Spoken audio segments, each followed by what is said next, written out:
Iman Production. SKP, Nyanyesti family, waya sendini, Jarashons, Mr. Nyanyesti, penda ndisi right kumbe. Chinu chekutanga, antafenda kufunga. Chinu chechitu, wavengwa nedenga. Baby wangu sha, ona wandipinza busy. Wakangotorwa, shaka chiponge chikizi. Wakandisiya, pauro panegoita. Zvekuva singwizvi, hazvina mbondifita.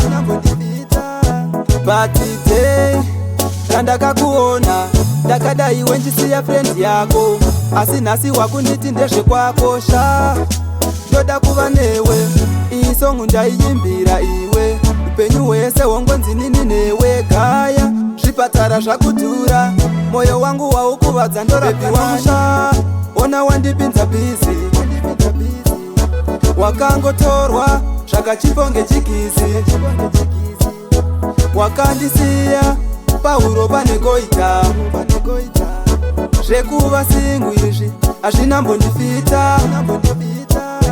Asi pakutanga, wainditsvaka. Wakanga wanzwa, kuti ndine swaga. Ndiri chimudhara, pakurova raka. Wozonobvunza, mufana omega.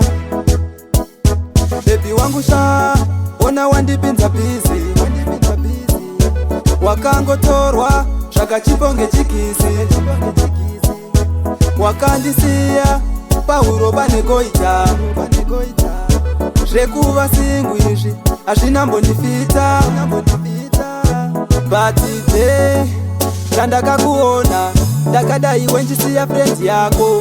Asi nhasi wakunditi ndezvekwako sha. Ndoda kuva newe, iyi songu ndaiyimbira iwe. Upenyu hwese hongonzi nini newe gaya. Zvipatara zvakudhura, moyo wangu waukuvadza ndorabvi wangu sha. Ona wandipinza busy. Wakangotorwa, zvakachiponge chikizi. Wakandisiya, pauro panegoita.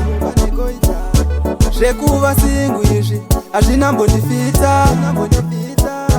Baby wangu sha, ona wandipinza busy. Wakangotorwa, zvakachiponge chikizi. Wakandisiya, pauro panegoita. Zvekuva singwizvi, hazvina mbondifita.